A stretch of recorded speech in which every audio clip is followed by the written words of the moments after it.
Gracias, Señor, te damos, porque eres tú quien nos permite,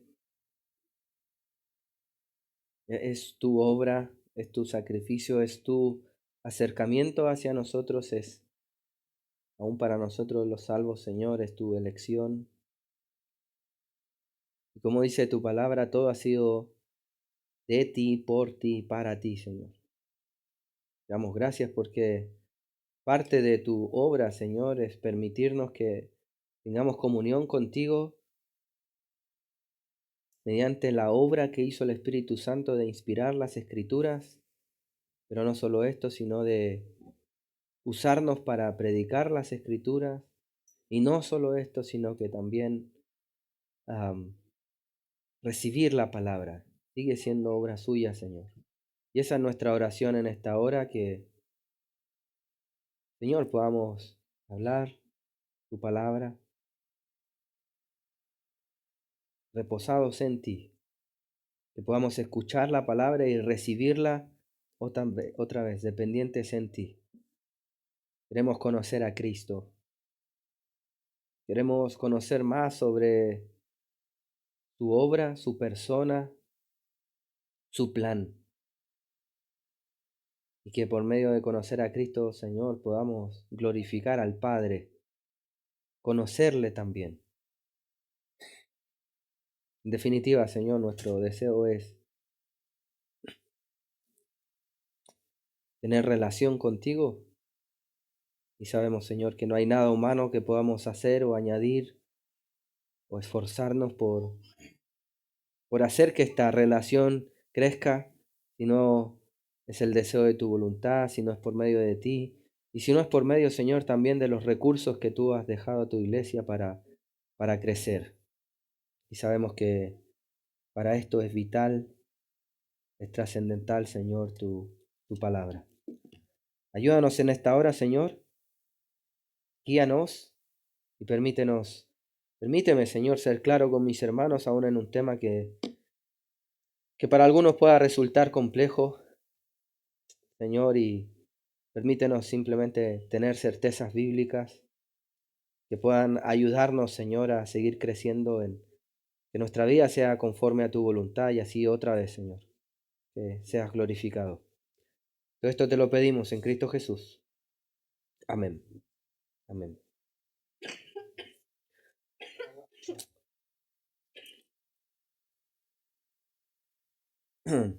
Todos, por alguna razón, incluso no de fuerza mayor, sino casi por descuido, nos hemos confundido alguna vez.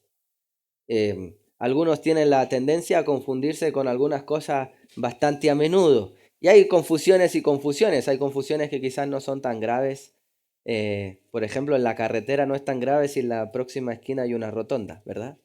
Eso, confundirse de salida en la carretera puede ser no tan grave o puede ser bastante grave si la rotonda está varios kilómetros después, ¿verdad? Es según las implicaciones que esto tenga.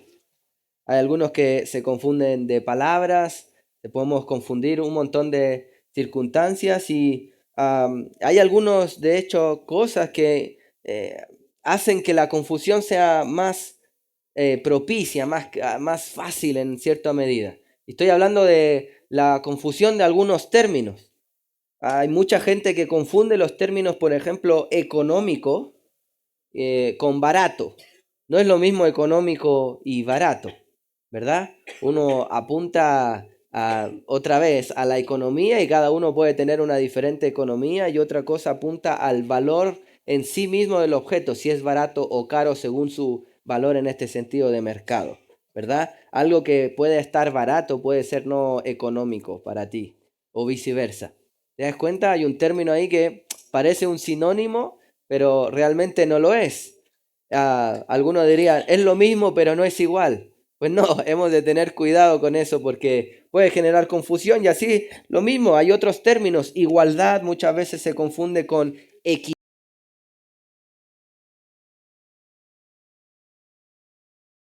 que verdaderamente pasaron, y otro puede ser incluso una fábula, un cuento, una historia ficticia, ¿verdad? ¿Te das cuenta? Entonces hay términos que hemos de tener con claridad, y si esto es en la vida cotidiana algo que hemos de tener cuidado, También lo es cuando nos acercamos a ciertos términos bíblicos, ciertos conceptos bíblicos que pueden parecer parecidos o incluso algunos pueden confundir sus implicaciones, pero realmente no lo es.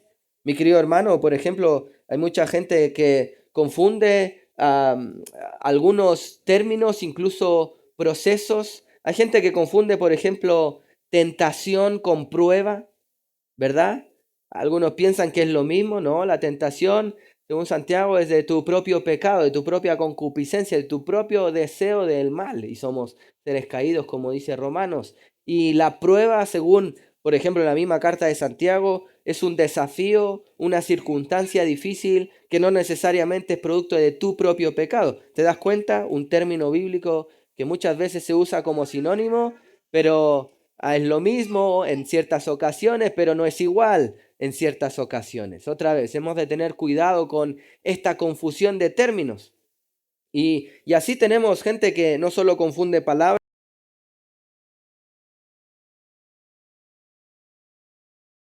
importantes a clarificar en esta serie de predicaciones que estamos teniendo sobre la carta de Primera Tesalonicenses. Es un tema muy importante que tiene que ver con el día del Señor. El día del Señor. No es lo mismo, mi querido hermano, el día del Señor que el día del Señor Jesucristo. Interesante, ¿verdad?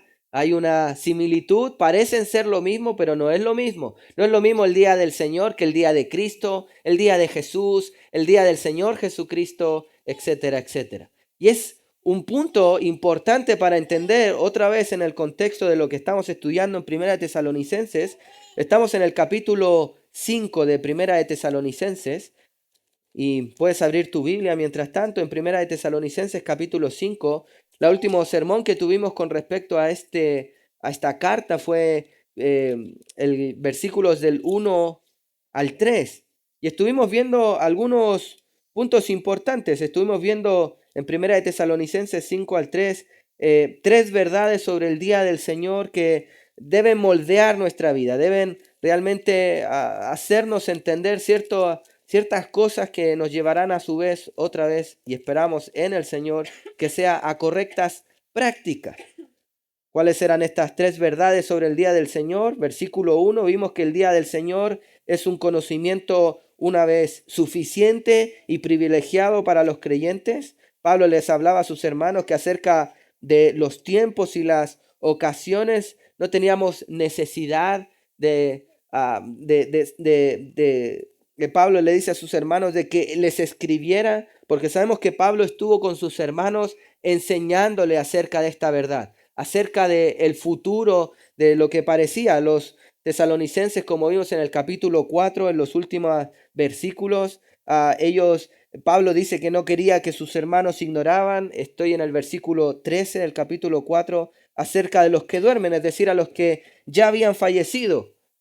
Probablemente los tesalonicenses estaban pensando, uy, los hermanos que han muerto no van a disfrutar el día de Cristo. ¿Qué va a pasar con ellos? ¿Será que van a ser arrebatados también? Entonces Pablo estima conveniente escribir nuevamente con respecto a este tema, al tema futuro, al tema, como hemos dicho y hemos enseñado esa palabra, escatológico. Lo que va a pasar en la segunda venida de Cristo. ¿Cómo va a ser esto? Habían otra vez algunos hermanos que probablemente estaban atemorizados producto de no estar entendiendo algunas diferencias, como por ejemplo era el día de Cristo con el día del Señor. Algunos estaban atemorizados y confundidos probablemente con algunas cosas que Pablo había enseñado y por tanto decide escribir. Y otra vez, vimos que en el versículo 1 del capítulo 5, en primer lugar, estas verdades sobre el día del Señor es que es un conocimiento, tenemos el conocimiento suficiente. Quizás no tenemos todos los detalles y todas las sazones que el Señor ha puesto en una sola potestad, como vimos, es el pasaje conocido, Hechos capítulo 1, versículo 7. Los discípulos, versículo 6, le preguntan al Señor Jesucristo cuándo va a establecer su reino, cuándo va a sentarse en el trono, cuándo va a cumplir plenamente su plan. Eso es lo que los discípulos están preguntando y no era una pregunta muy absurda. Después de todo, los discípulos ya habían visto a su Señor predicar, vivir perfectamente, lo habían visto morir en la cruz del Calvario, lo habían visto resucitar al tercer día, lo habían visto aparecerse a una multitud de más de 500 personas probablemente. ¿Se da cuenta usted? Entonces, el escenario para la mente de los discípulos con mente judía, con mente hebraica, que están esperando el cumplimiento pleno de todas las promesas del Antiguo Testamento, es súper diciendo, el Señor ya ha hecho todo esto. Es un momento propicio para que lo cumpla, para que lo haga ya. ¿Y qué dice el Señor? Que no les compete a ellos saber ni el día, ni las sazones, ni los pormenores, ni todos los detalles de cuándo el Señor cumplirá, cuándo el Señor va a volver, cuándo el Señor se sentará en el trono de David, cuándo el Señor otra vez hará plena justicia y a cada uno dará lo que le compete. Sin embargo, los cristianos sabemos algo suficiente. ¿Y cuál era eso? Que eso va a suceder, que eso es inminente. Y entonces los cristianos vivimos alerta de este día, y pese que en la Biblia nos da ciertas señales de cuándo va a suceder, no sabemos el día exacto, los cristianos sabemos que eso va a suceder y podemos ir viendo ciertas cosas que el Señor nos va advirtiendo. Y pese a que esto ha sido la Biblia, cualquiera puede tener acceso a ella por la gracia del propio Señor, los incrédulos viven ignorando este día. Y es por eso que nosotros los cristianos hemos de vivir considerando este día. Y el considerar otra vez la escatología, el considerar lo que va a pasar, nos debe hacer vivir de manera determinada. ¿Cómo? Uno, entendiendo que es urgente predicar porque Cristo viene. Hermanos, Cristo viene. Y el tiempo se acaba. Hay gente que se le acaba el tiempo para arrepentirse de sus pecados. El día del Señor viene. ¿Se da cuenta usted? Y otra razón por la que debe moldear el saber esto, quizás otra vez no sabes el día exacto, no sabes exactamente cómo el Señor lo hará todo quizás. Sin embargo, es suficiente para ti saber que esto va a pasar, por lo tanto, has de santificar tu vida. Has de vivir esperando al Señor Jesucristo. Su iglesia ha de vivir otra vez, vistiéndose en cierto sentido de lino fino, esperando al novio, esperando al Señor que vuelve. El día del Señor viene. La segunda de estas verdades sobre el día del Señor que habíamos de saber y que estuvimos analizando en este sermón estaba en el versículo 2, y era que el día del Señor era ciertamente inesperado. Era algo que vendrá como ladrón en la noche. El Señor volverá, nadie sabe el día exacto, y esto tenía que moldearnos ciertas cosas. El Señor no le ha placido darnos dicho detalle. De modo que si a Él no le ha placido, tú y yo no lo necesitamos. De modo que es absolutamente innecesario ir a ciertos gurús de YouTube tratando de descubrir cuándo y qué día será, y si será que el anticristo fue Hitler o no, o si será que es Putin o Trump, ¿verdad? No debemos ser teologuillos de calendario para saber cuándo el día exacto, ¿cierto? Y es por eso que una secta famosa como es los Testigos de Jehová, sabemos que entre otras cosas son secta, porque su fundador trató de predecir el día del Señor como 3 veces y curiosamente, aunque le puso día y fecha, se equivocó más de 3 veces. El Antiguo Testamento ya nos señala que si un profeta dice hablar de parte del Señor y falla, pues no es un profeta. El Señor no anda jugando con su pueblo. ¿Se da cuenta usted? Otra vez, ¿qué nos dice la Escritura? No sabemos el día, no sabemos los pormenores, pero sabemos que esto va a suceder, y una de las cosas que debes saber es que será repentino. En cualquier momento, mi querido hermano, no siquiera sabemos si vamos a poder terminar de este sermón. No lo sabemos. Vendrá como ladrón en la noche, pero el Señor nos da esa advertencia otra vez, no para que vivamos asustados, porque el día del Señor tiene implicaciones más bien para los incrédulos, como veremos el día de hoy, que para nosotros los creyentes. Y la tercera verdad que vimos en este pasaje estaba en el versículo 3, del capítulo 5. Y la tercera verdad del día del Señor que moldea nuestras vidas es que el día del Señor devela una falsa inseguridad que vive en el mundo. Fíjese usted el versículo 3. Cuando digan paz y seguridad, este término que Pablo está usando del latín, pax et seguritas, ¿verdad? Algo tan conocido, algo que anunciaba el Imperio Romano cada vez que pretendía ir a conquistar una nueva nación. Pablo está diciendo, cuando escuchéis eso, que en definitiva la sociedad lo estaba escuchando, no es así, no es así, entonces vendrá sobre ellos destrucción repentina. Y esto nos da el pie necesario, hermano, para poder ver, como te decía, algunas diferencias entre el día del Señor, sus implicancias, los destinatarios, hermano, para quién es el contexto del día del Señor, la naturaleza del día del Señor y la diferencia del día del Señor con el día de Cristo. Otra vez, mi querido hermano, ¿cuál es la finalidad de que tú tengas esto claro? Es que, no alimentes falsas expectativas. Y esto puede ser que no estés esperando que para ti llegue el día del Señor o el día de Cristo según el destinatario. Como te decía yo, tienen destinatarios diferentes. Por otra parte, no queremos que tengas ciertas expectativas sobre, por ejemplo, el día de Cristo, que veremos con claridad, y que realmente para ti llegue el día del Señor. Otra vez, entender esto es sumamente necesario para poder no solo entender pasajes como Primera de Tesalonicenses capítulo 5, ¿cierto? Como aquí dice en estos pasajes que hemos estado considerando, sino que, mi querido hermano, en el marco de Primera de Tesalonicenses, en el marco de entender lo que va a suceder, en el marco de tener claridad y no confundir ciertos términos, quisiera compartir con ustedes, mis queridos hermanos, 3 diferencias entre el día del Señor y el día de Cristo que clarifican nuestro futuro, que dan claridad, dan entendimiento de qué va a acontecer con nosotros. La finalidad de ver estas diferencias es que tú, a la luz de la palabra, puedas saber qué es lo que va a acontecer contigo, porque la realidad, mi querido hermano, es que, otra vez, en primer lugar, son para un público diferente, tienen destinatarios diferentes, tienen un contexto diferente y tienen características diferentes. Y la primera de estas 3 diferencias del día del Señor, otra vez en el marco de Primera de Tesalonicenses 5, ¿cierto? Como ahí lo señala y está hablando puntualmente sobre el día del Señor. Mi querido hermano, la primera de las 3 diferencias es, otra vez, valga la redundancia, los destinatarios del día del Señor.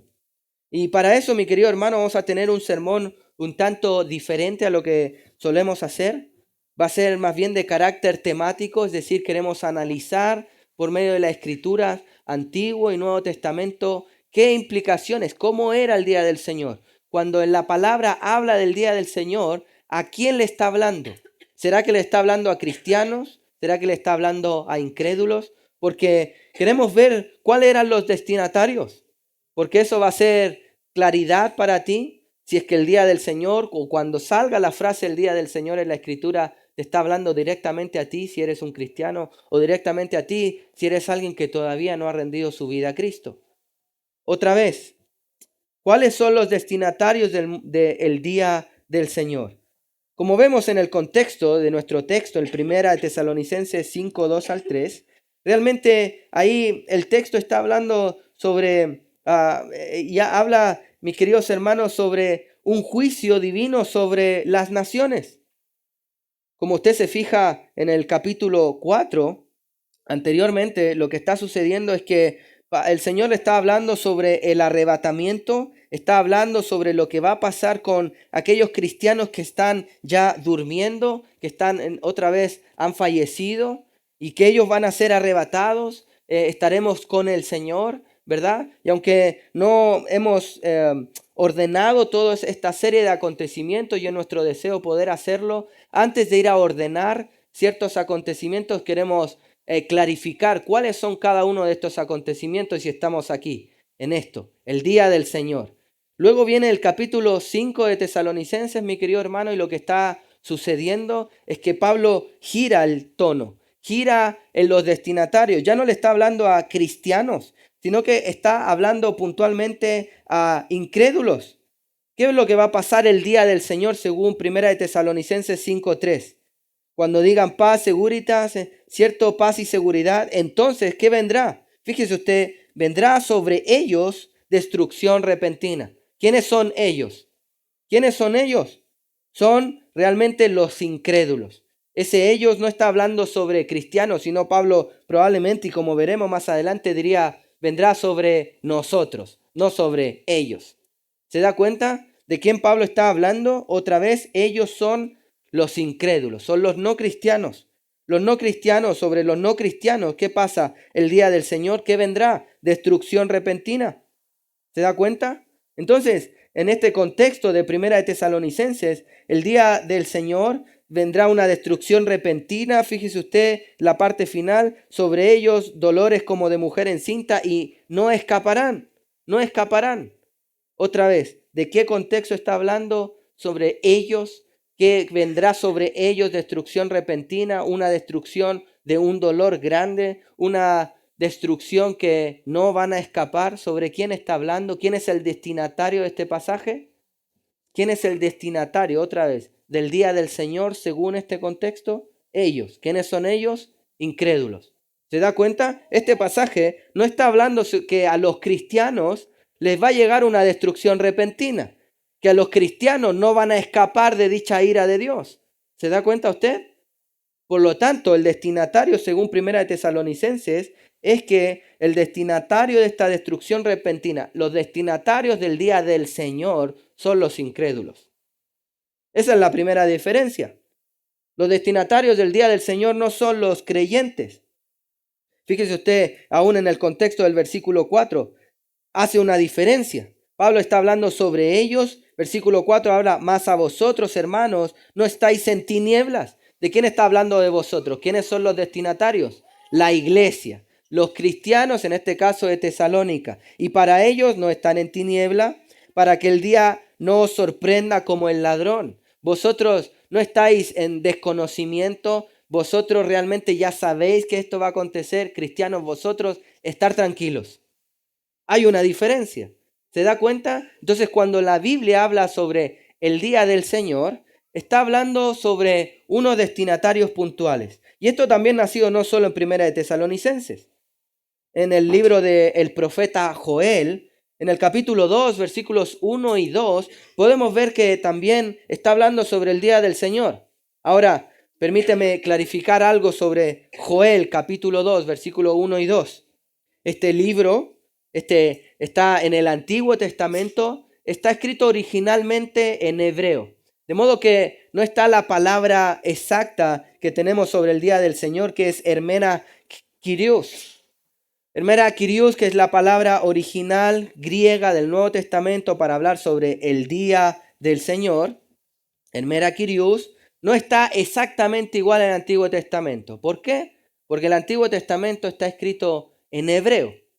Sin embargo, hay un libro que nos da mucha claridad para saber que estamos hablando del mismo día.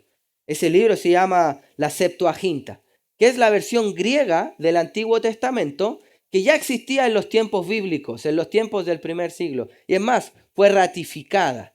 El Señor Jesucristo, Pablo mismo conocía la Septuaginta. Y es más, citaron la Septuaginta en el Nuevo Testamento. ¿Se da cuenta usted? De modo que la traducción del griego del Antiguo Testamento, es decir, la Septuaginta, habla sobre este pasaje que leeremos en Joel sobre el mismo día. Hay una alusión en el griego del Antiguo Testamento, en la Septuaginta. El día del Señor está en este pasaje de Joel capítulo 2 y en otros pasajes. Es la misma frase, Emera Kyrios, es decir, el día del Señor. Y fijémonos, Joel capítulo 2, versículos 1 y 2 dice, tocad trompetas en Sión y dad alarmas a mi santo monte, tiemblen todos los moradores de la tierra. Fíjese usted el tono, esto va a ser importante más adelante. Tiemblan los moradores de la tierra porque viene el día de Jehová. Ahora, otra vez, en la Septuaginta es Emera Kyrios, viene el día del Señor porque está cercano. ¿Se da cuenta? Hay ciertas similitudes. Lo está avecinando, lo está acercando, lo está anunciando y está en el tono de tiemblen. Tiemblen. ¿Por qué? Porque como nos vimos en 1 de Tesalonicenses 5, va a ser un día de destrucción repentina y no escaparán. Ahora, ¿cuál era el destinatario? Fíjese usted. de este día de tinieblas y oscuridad, fijémonos, ¿es para quién? Para los moradores de la tierra. Día de tinieblas, versículo 2, y de oscuridad, día de nubes y de sombra, como sobre los montes se extiende el alba. Así vendrá un pueblo grande y fuerte, semejante a él no hubo jamás, ni después de él habrá en años de muchas generaciones. Le está hablando el profeta realmente sobre que viene un día de tinieblas, de oscuridad, y otra vez le está hablando a quién tiene que temblar, quién tiene que temer. La tierra, los moradores de la tierra. Este pasaje, el profeta Joel está anunciando el día del Señor y está dando como advertencia del día del Señor otra vez, no precisamente al pueblo de Dios, sino a las naciones, a otros. ¿Se da cuenta usted cuál es el destinatario? El mismo que está hablando en 1 Tesalonicenses 5, también está en el profeta Joel. Pero el punto de esto también es que en Sofonías, otro profeta, fíjese usted, también hablando sobre el día del Señor, será de angustia para algunos. Será de angustia. Sofonías capítulo 1, versículos del 14 al 18. Puede apuntarlo usted ahí. Lo citamos simplemente para que usted vea que no son pasajes aislados en la Escritura. No es simplemente que 1 Tesalonicenses habla del día del Señor para los incrédulos. Desde el Antiguo Testamento se anuncia el día del Señor como un día de destrucción venidera, como un día de angustia, como un día de juicio que no escaparán. ¿Quiénes? Los que no están en el Señor. Los que no están en el Señor, los que no están en Cristo. Esto también sale otra vez en el Nuevo Testamento. No es solo Pablo que lo dijo. Segunda de Pedro capítulo 3. Segunda de Pedro capítulo 3 también anuncia el día del Señor que los cielos pasarán con estruendo. Y lo que está diciendo aquí Pedro otra vez es hablarle a algo que va a acontecer, queridos hermanos, para incrédulos, para gente que no es del pueblo del Señor. De modo que el día del Señor, mi querido hermano, tiene un claro destinatario. Tiene un claro destinatario. El día del Señor tiene como destinatario, escuche bien, al mundo incrédulo. Al mundo incrédulo. Este día del Señor no está precisamente hablando que el destinatario específico del día del Señor, que el que va a tener que vivir exactamente el día del Señor, es el destinatario específico a los cristianos, sino son los incrédulos. Ahora, ese día que ciertamente pasará, tú podrás preguntarte, bueno, pastor, yo soy cristiano, gloria al Señor. Por la gracia del Señor somos lo que somos, ¿verdad? Si tú eres cristiano, ¿qué pasa contigo ese día? ¿Qué pasa, pastor? ¿Dejo de existir? ¿Qué pasa, pastor? Estoy en un estado de trance. ¿Qué pasa cuando llega el día del Señor para los incrédulos? ¿Qué va a pasar conmigo? Bueno, déjame explicarlo de esta manera. Para ti no habrá tal cosa como específicamente como el día del Señor. Para ti habrá algo que la Biblia lo da una clara tono diferente y hablamos del día de Cristo. El día de Cristo, o el día en su variación del Señor Jesucristo, o el día de Jesús, otra vez. Si usted se fija en todas sus variaciones, el día de Cristo alude a la reencarnación de nuestro Redentor, a la encarnación de nuestro Redentor. Alude a Jesucristo, quien vivió de manera perfecta, murió y resucitó al tercer día. De cierta manera, aunque puede llevar el tono del Señor, porque ciertamente lo es, alude al Señor Jesús, lo menciona, se fija usted, la figura del Mesías clarificada, el día de Cristo, el día de Cristo Jesús, y todas sus variaciones está aludiendo directamente también a nuestro Redentor. De modo que el día de Cristo, el día de Jesucristo, el día de Jesús, es un día diferente y tiene un destinatario diferente. Recuerde usted, estamos todo esto en el marco de las tres diferencias sobre el día del Señor y el día de Cristo. La primera diferencia, los destinatarios. El día del Señor, ¿para quién? Incrédulos. Y el día de Cristo, el destinatario central, ¿quiénes son? Los cristianos, los redimidos, como alude a un subtítulo. Y hermanos, el día de Cristo, Hermera Kyrios, como sería la frase, está también graficada en la Escritura. Y nunca ejerce en contexto de ira, sino que siempre está hablándose el día de Cristo en el contexto de la iglesia.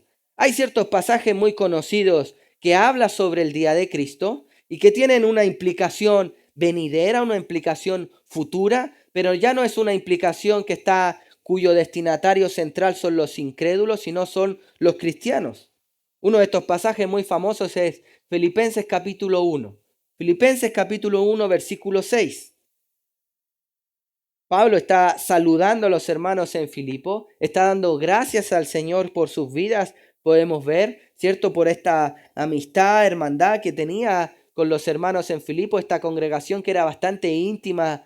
Pablo, escribiendo desde la prisión, se acordaba de ellos y siempre daba gracias. Y una de las razones por las que daba gracias es porque él estaba persuadido de una cosa. Él estaba absolutamente convencido de que el que comenzó en vosotros, ¿quiénes serían esos vosotros? ¿Incrédulos o crédulos?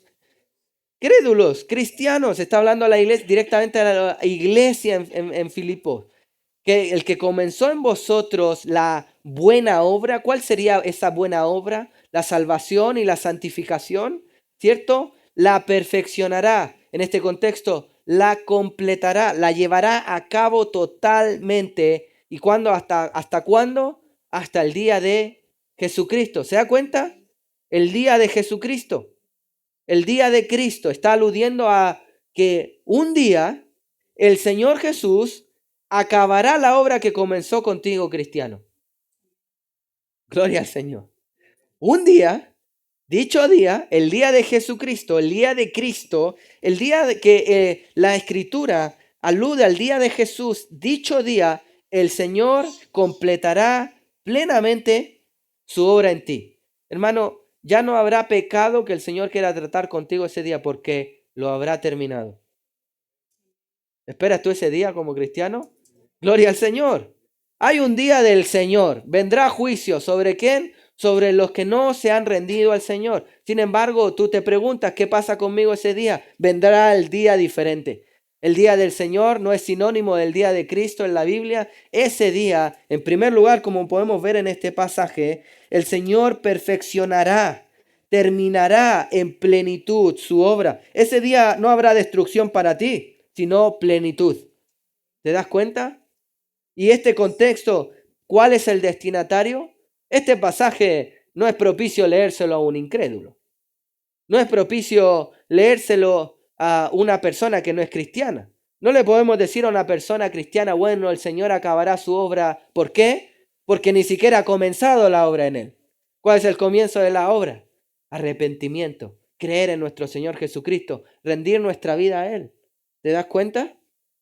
De modo que no le podemos decir a alguien y dar esta promesa falsa o decir que para él viene el día de Cristo si el Señor Jesucristo no ha empezado una obra de transformación, de salvación en su vida. Este destinatario, como se fija usted ahí, habla de vosotros, y esos vosotros son los cristianos en Filipo. De modo que el destinatario del día del Señor, que por ejemplo aparece en 1 de Tesalonicenses 5, es diferente al de los destinatarios del día de Cristo que aparece en Filipenses 1:6. El autor es el mismo, Pablo, pero está haciendo una clara diferencia de días o en este sentido de destinatarios. ¿Se da cuenta usted? Esto es lo que aparece también en Filipenses 1:10, un par de versículos más adelante. Pablo les está escribiendo el versículo 9, esta es mi oración por vosotros, que crezcáis más y más en el amor y en todo conocimiento, ¿cierto? Que crezcan los filipenses, ¿para qué? Para que aprobéis lo mejor o para que realmente podáis pasar por el mejor en otros contextos, en el contexto inmediato, en el mejor trato, en lo que el Señor quiere para vosotros. ¿Con qué finalidad el Señor nos va santificando? A fin de que seamos sinceros e irreprensibles. Esa palabra sincero es honesto, genuino, transparente, irreprensible, es como el mismo contexto de Tito capítulo 1, versículo 6, para los que deben ser líderes de una congregación, es decir, sin mancha, ejemplos, es decir, sean genuinamente ejemplos delante de ¿qué? Del día de Cristo. ¿Se da cuenta? El Señor quiere tratar nuestras vidas. Pablo oraba porque los tesalonicenses siguieran creciendo en este contexto en santidad, para que el día de Cristo, el día en que estemos delante de nuestro Señor, Él complete su obra, ¿cierto? Pero que también podamos presentarnos de manera transparente, genuina, irreprensibles, es decir, algo así como con la menor cantidad de pecados habidos en nuestra vida, delante de nuestro Señor. ¿Se da cuenta? Otra vez, aquí el día de Cristo describe más bien, está en el tono no de juicio. Fíjese usted, ¿cuál es la finalidad de Pablo delante de este día? Que podamos ser sinceros y irreprensibles delante de nuestro Señor. No está describiendo precisamente un juicio, sino está describiendo un premio. Aquel día los cristianos nosotros lo esperamos. Hermano, eso es lo que está también Pablo diciendo, 1 Corintios 1:8, que estemos firmes hasta el día de nuestro Señor Jesucristo. Es una promesa que hasta que ese día no aparezca, nosotros podamos persistir otra vez firmes, caminando en la senda de nuestro Señor. Otra vez, los destinatarios del día de Cristo son aquellos que van a recibir una promesa, no un juicio. Y esto es vital para entender la otra diferencia también entre el día del Señor y el día de Cristo. Hermano, destinatarios del día del Señor, incrédulos, incrédulos. Destinatarios del día de Cristo, del día de Jesús, del día del Señor Jesucristo, cristianos. Una gran diferencia. Una gran diferencia. Los destinatarios son los del día de Cristo, son los creyentes ya regenerados que están en el proceso de santificación. Los destinatarios del día del Señor son los que han rechazado precisamente al Señor. ¿Se da cuenta usted? Primera diferencia, de modo que cuando leemos la Escritura, y como podemos ver Antiguo Testamento, Nuevo Testamento, aparece este día como algo que hemos de esperar, como algo que va a suceder, como algo futuro, escatológico que va a acontecer. Nosotros hemos de decir, ¿en qué grupo de personas? ¿Es esto que me está hablando directamente a mí?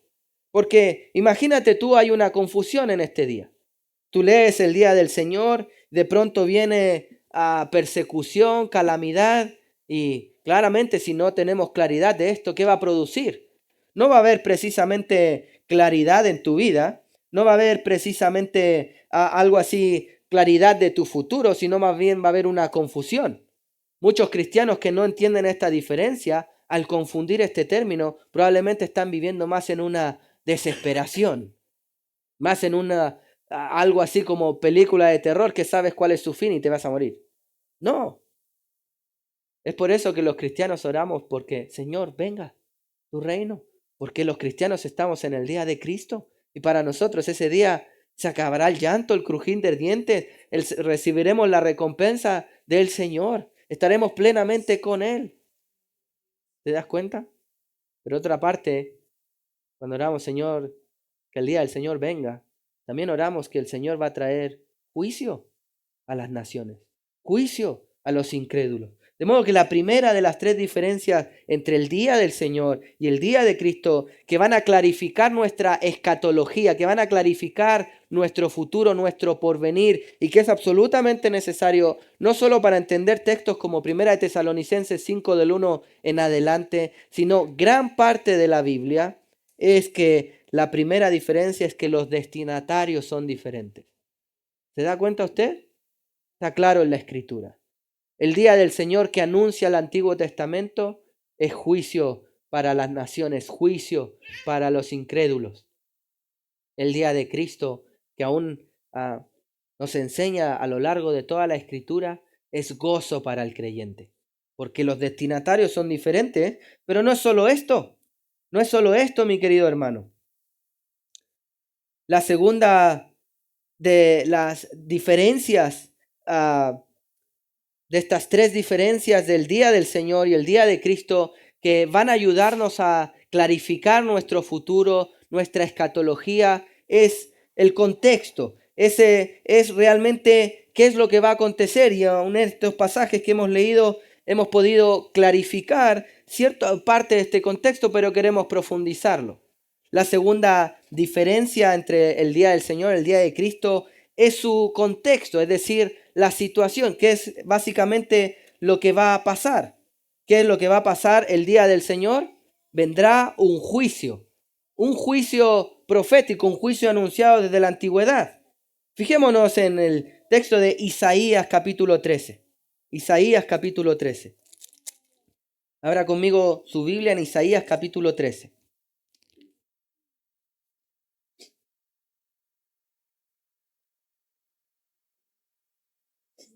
Isaías 13, vamos a detenernos en el versículo 9 de Isaías 13. En el versículo 9 está hablando otra vez, al 11, está hablando sobre el día de Jehová. El día de Jehová. Otra vez, mi querido hermano, ahí no dice el día del Señor, porque este texto originalmente es en otra lengua, es en hebreo. Sin embargo, en la Septuaginta, un libro que es la versión griega del Antiguo Testamento, como hemos dicho, mi querido hermano, que es plenamente utilizado por Pablo, estaba ya en tiempos bíblicos, que aún el propio Señor Jesucristo avaló en ese sentido, está hablando en la misma palabra griega, el día del Señor. Y aquí aparece el día de Jehová o el día del Señor para destruir a los pecadores, destruir a los pecadores. Fíjese usted, versículo 9, he aquí el día de Jehová o el día del Señor viene. ¿Y cómo va a ser? Terrible, terrible. Y de indignación y ardor, y escuche bien el contexto, ira, para convertir la tierra en soledad y raer de ella sus pecadores. Otra vez vemos ahí el destinatario. ¿Se da cuenta usted? El destinatario de esta ira son los pecadores, no son los cristianos. Y aquí el contexto que va a acontecer con estos destinatarios es plena ira. Es plena ira. Y tiene todo el sentido. El Señor no ama el pecado. Él ama la santidad. De modo que tiene que mostrar una mirada plenamente opositora para aquello que no ama. Suelo dar este ejemplo. Y hemos de entender por qué esto sucede. Hay mucha gente que pregunta, pero si Dios es amor, ¿por qué va a hacer esto con los pecadores? Bueno, mi querido hermano, ¿qué es lo que Dios ama? Dios no ama todas las cosas. Dios ama la verdad, la santidad, Dios ama su nombre, Dios ama su pueblo, ¿verdad? Tú puedes decir que tienes amor en tu corazón, pero no puedes decir que amas todas las cosas. Por ejemplo, si yo digo que amo a mi esposa, ¿verdad? Y te digo, sí, yo amo mucho a mi esposa. Pero de pronto viene alguien que quiere hacerle daño a mi esposa. ¿Qué me dirías tú si yo paso de eso? Bueno, que le pegue, da igual. ¿Dirías tú que estoy amando a mi esposa? ¿Que estoy protegiendo a mi esposa? ¿Que estoy actuando conforme a dicho amor? Por supuesto que no. Si alguien quiere hacerle daño a mi esposa, lo correcto es que me ponga yo al medio, al menos entre mi esposa y la persona que quiere hacerle daño. ¿Verdad? Si alguien quiere hacerle daño a mi esposa, te voy a ser muy honesto. Yo soy bajito, lo que sea, pero agarraré lo que tenga en mi mano y se lo tiro por la cabeza a alguien. Lógicamente, ¿por qué? Porque amo a mi esposa. No puedo permitir que alguien quiera hacerle daño a mi esposa. Tengo una perspectiva, tengo una mirada plenamente opositora a todo aquel que quiera destruir o hacerle algún tipo de daño a mi esposa. ¿Por qué? Porque le amo. Y no quiero hacerle daño a nadie, ¿verdad? Pero no puedo mantener una mirada imparcial, una mirada amorosa en ese sentido frente a alguien que está haciéndole daño a alguien o algo que yo amo.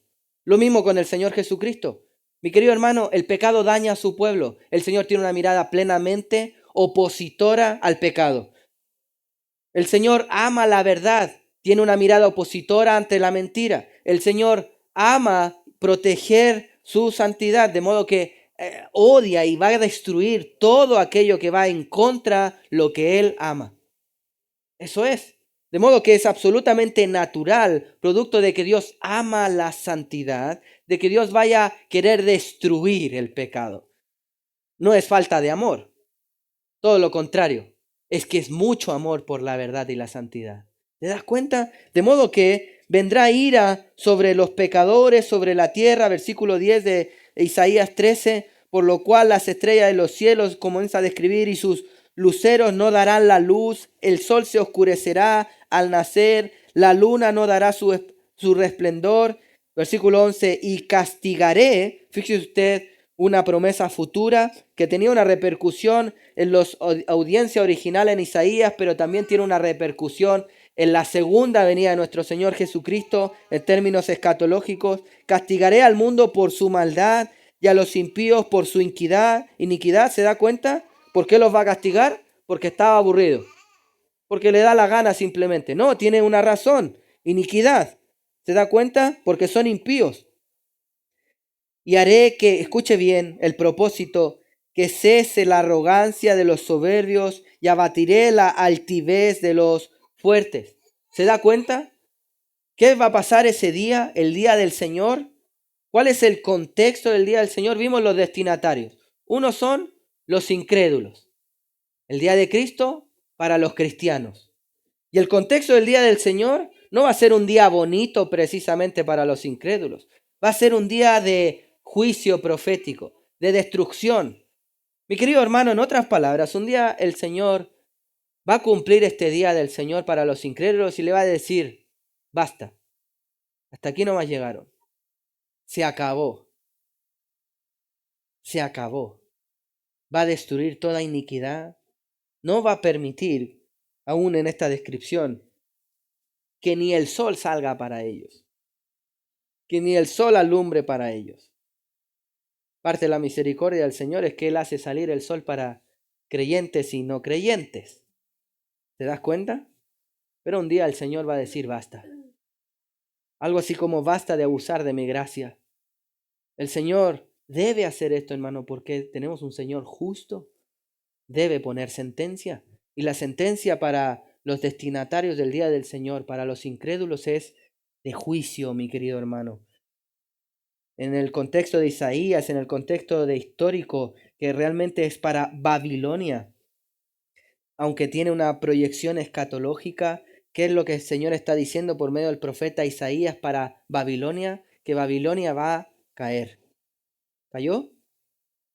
Ahora profecía que también tiene una dimensión no solo en primera instancia, sino algo así como en segunda instancia, más adelante, en la segunda venida de nuestro Señor Jesucristo, el Señor va a dar juicio a las naciones, a todas las naciones que no se han sujetado a Él. ¿Se da cuenta? ¿Se da cuenta, mi querido hermano? Lo mismo que dice en Amós, otro profeta, uno de los profetas menores, Amós 5, 18 al 20, también está hablando. Ay de los que desean el día de Jehová, será tiniebla y no luz. Aquí Dios dice, no dice, no si tú también estás pecando en algún sentido. Israel pensaba que el día sería para sus enemigos simplemente. Israel pensaba que este día del Señor iba a caer simplemente un juicio externo a las naciones. Y el Señor le dice, no, si tú estás en pecado, también va a ser para ti. ¿Te das cuenta?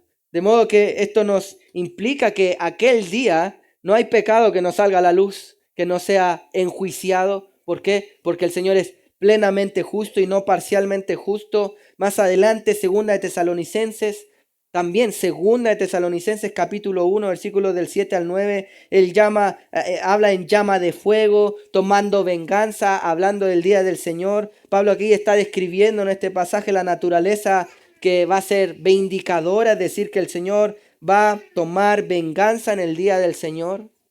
¿Y por qué? ¿Por qué venganza? Algunos dicen, no hay un pasaje bíblico que dice la venganza es mala, mata el alma y la envenena. No, se lo dice el Chavo del 8, ¿verdad?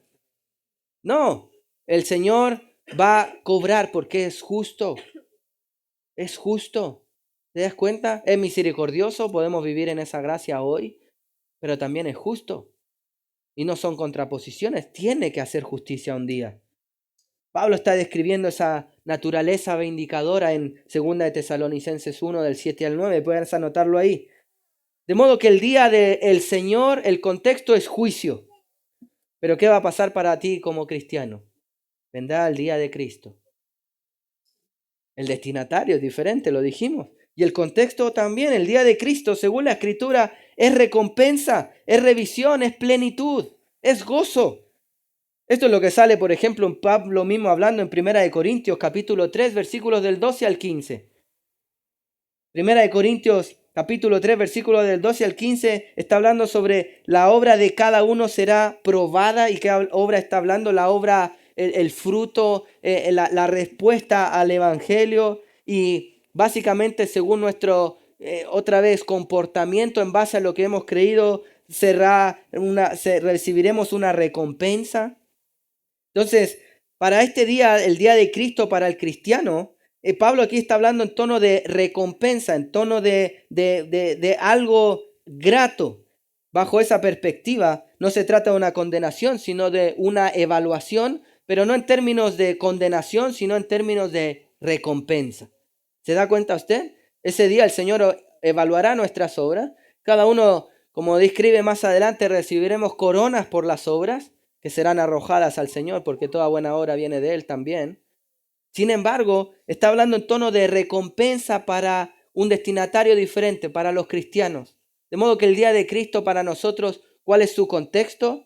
No es de juicio y de ira como el día del Señor, sino es un día de júbilo, recompensa, revisión, plenitud para los cristianos.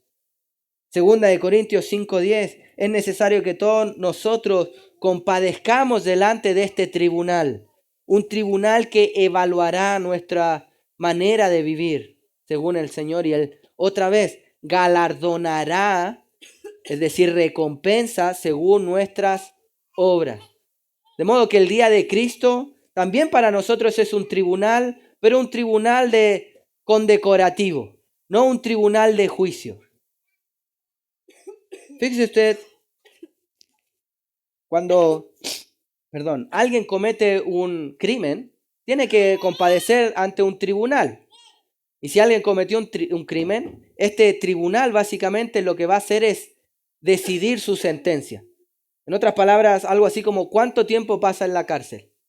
Pero fíjese que curiosamente, cuando recibimos, por ejemplo, en algún contexto sobre héroes de guerra, gente que ha servido a un país en una guerra, ha hecho un acto heroico salvando mucha gente o lo que fuese, aún en el contexto de premiación, cual sea esto, el premio de la Nobel de la Paz, lo que fuese, ¿sabe dónde se da esta sentencia? También en un tribunal, pero es un tribunal que no va a decidir el juicio, sino es un tribunal que va a decir quién gana o qué premio se lleva a cada quien, qué galardón lleva esta persona que es un héroe en este contexto, por ejemplo, de guerra. ¿Se da cuenta usted? Ambos se viven en un tribunal, pero un tribunal que tiene un contexto diferente. Hay un tribunal para ciertos destinatarios del día del Señor, que son los incrédulos, cuyo tribunal decidirá su juicio. Pero hay un tribunal para destinatarios diferentes, que son los cristianos del día de Cristo, del día de Jesús, cuyo tribunal decidirá nuestra recompensa. Segunda diferencia. Primera diferencia, destinatarios. Segunda diferencia entre el día del Señor y el día de Cristo, el contexto. Hermano, y esto es importante tenerlo claro. Porque no vaya a ser tú que no eres un cristiano y que tú estés esperando un día de recompensa y lo que tengas sea un tribunal de juicio. Qué terrible. Qué terrible sería dicho error. Hemos de examinar nuestros corazones delante del Señor. No vaya a ser que estés esperando un día de chuches y venga un día de collejas. ¿Te das cuenta? No. Pero también esto es importante tenerlo claro, porque no vaya a ser que por ahí, por algún error, tú seas un cristiano y estés confundiendo esta lectura y diga el día del Señor y tú comiences a sudar frío, ¿verdad? Porque te da temor de que venga este día y casi que tu oración se torna el Señor, no vengas todavía. No, cristiano ha de orar para que el Señor vuelva, ¿verdad? ¿Cierto? Para que las promesas del Señor se cumplan, porque para nosotros será un día de gloria, de galardón. El Señor, como vimos en Filipenses 1:6, completará su obra en nosotros, y completando su obra recibiremos recompensa por el haber perseverado en Cristo, viviendo bajo sus estatutos. Gloria al Señor. Deseamos ese día. ¿Te das cuenta? De modo que si este día viene para ti, pero tú estás esperando collejas, bueno, grata sorpresa, pero eso te hace vivir hoy absolutamente desesperanzado y no es lo que el Señor quiere. Aún Pablo escribe Primera de Tesalonicenses para dar tranquilidad a sus hermanos que no sabían cómo iba a acontecer ciertas cosas. ¿Cuál es el propósito de la escatología? es decir, de que conozcamos parte de lo que el Señor va a hacer en el futuro, es dar esperanza a los cristianos. Es dar esa capacidad de, hermano, aunque el mundo se caiga a pedazos, persevera en el Señor. Guarda tu fe, guarda la esperanza del Señor, porque ese día glorioso viene para nosotros. ¿Te das cuenta? Y esto no lo es todo. Y aunque está de la mano con el contexto, la tercera diferencia entre el día de Señor y el día de Cristo es su naturaleza. Está en el contexto de, digamos, destinatarios cristianos o no cristianos. Está en el contexto de juicio o de reivindicación o de galardón, pero también está en una naturaleza diferente. El día del Señor, como decíamos, es destrucción, ira y tinieblas, y esto es muy claro de verlo. Muy claro de verlo. Esto es lo que está diciendo nuestro texto de 1 Tesalonicenses 5:3. Vendrá destrucción repentina, una ruina sin precedentes. Hay algunos que preguntan, ¿será que estamos viviendo ya en la gran tribulación? No, ya llegaremos a ese orden porque el Señor ordena qué va a pasar antes y después. Sin embargo, mi querido hermano, esto es también producto de que, créeme, va a ser peor. Si estuvieras viviendo ya en la gran tribulación, te hubieses enterado. No es que la cosa va a estar chunga y la economía se pone un poco más difícil. No. Realmente vendrá una ruina total, repentina. Eso es lo que creemos que dicen las Escrituras. Eso es lo que nos está diciendo nuestro texto en 1 Tesalonicenses 5:3. Y como decíamos, fíjate en Joel capítulo 2, ya citamos ese pasaje anteriormente. Vimos el versículo 1 y el versículo 2.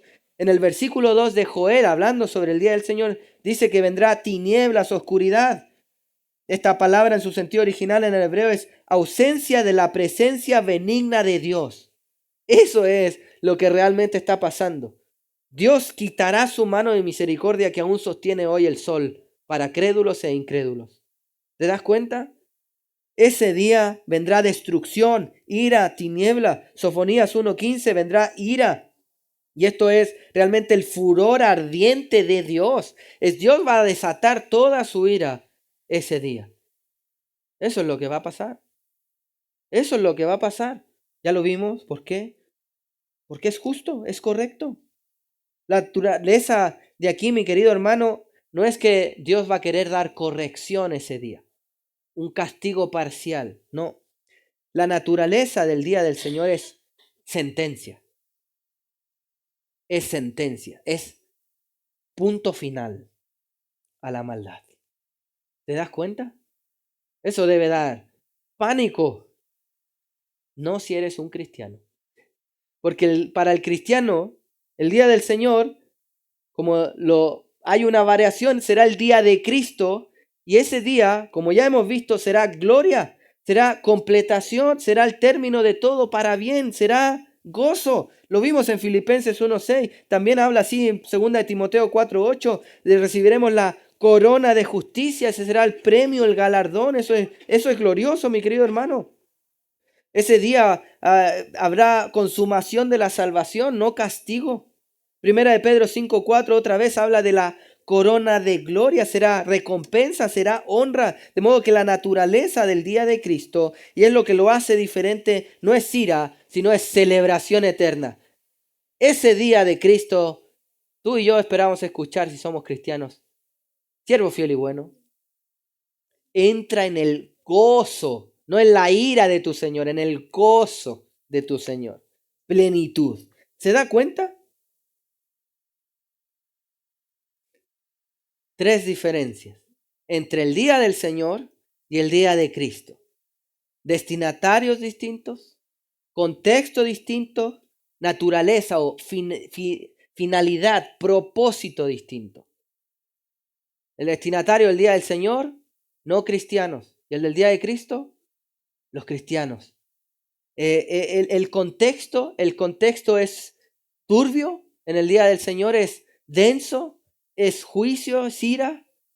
Y el contexto, el día de Cristo para los cristianos es galardón. ¿Se da cuenta usted? Plenitud.